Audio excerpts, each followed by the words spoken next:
The party began to move into the narrow tunnels leading northeast from the Garden of Cocoons towards the sound of gushing water.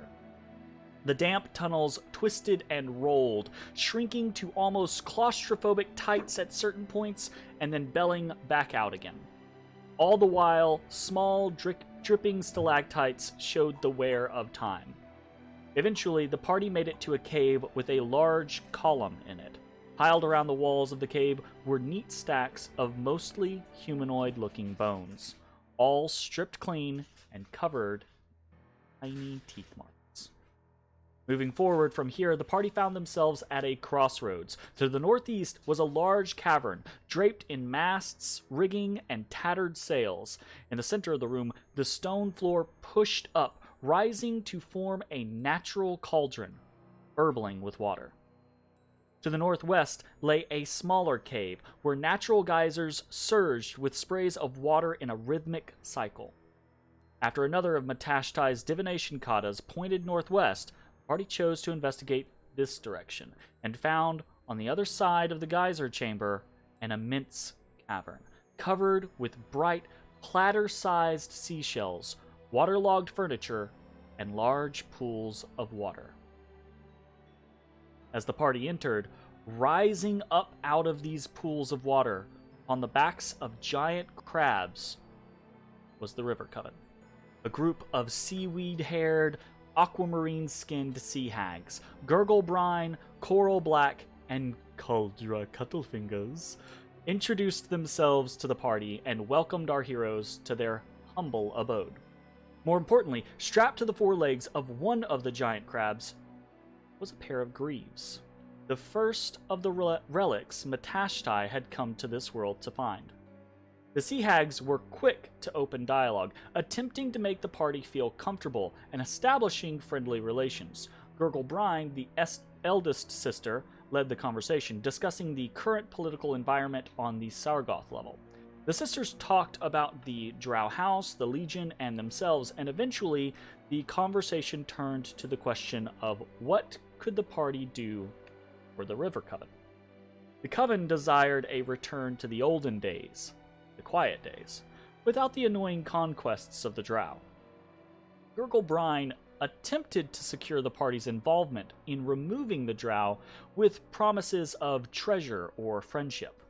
The Sea Hags even went so far as to give suggestions on how to deal with the Drow, citing stealth, frontal assault, or alliance with the Legion as options. The party entertained the idea, but did not commit. Instead, they attempted to negotiate for the Greaves, eventually settling on the idea of trading the circlet of the two-headed king in exchange for Matashtai's artifact. The Sea Hags seemed willing, but they also seemed like they didn't want to just let the party off the hook. To first establish trust, the Coven asked the party to hunt down some nearby demons, which they promised would be rewarding in its own right, and then the Hags would be willing to trade. The party agreed and left the Hags via a new northeastern route. On their way back to the river, or on the way back out of the River Coven's domain, they found the Hags' other servants, a small tribe of Grimlocks, waiting in the shadows. Finding themselves back at the river, the party ran into another of the Coven's perimeter defenses, a beach of tiny seashells that had the power to confuse and then act as quicksand, dragging intruders down into their depths. Thankfully, the party was able to avoid this pitfall, at least somewhat. But now they found themselves on a riverbank without means of transportation.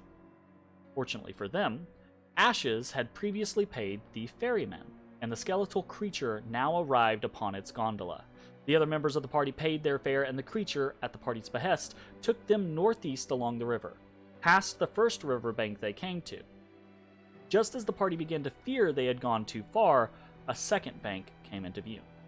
The party beached here, paid the ferryman for a future ride, and then, after summoning Wolf to aid them, headed northward through a small tunnel. Here they found an ancient pirate treasure, as well as the two demons guarding it. Combat ensued as the invisible Barlgura attacked, initially entangling the party with hellish twisting vines. Fortunately, the party was able to break through and focus the two demons down, but not before one of them seriously injured Matashtai. That said, when the dust settled, it was the party victorious and the demons dead. Well, as dead as demons can be in this realm. Afterward, the party searched the pirate... right? Afterwards, the party searched the pirate treasure, finding a large hoard of plunder and a crimson ring, warm to the touch.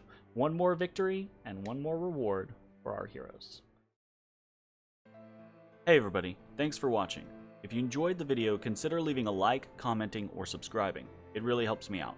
If you'd like to see me live, head over to my Twitch at twitch.tv/thedistanthorizon.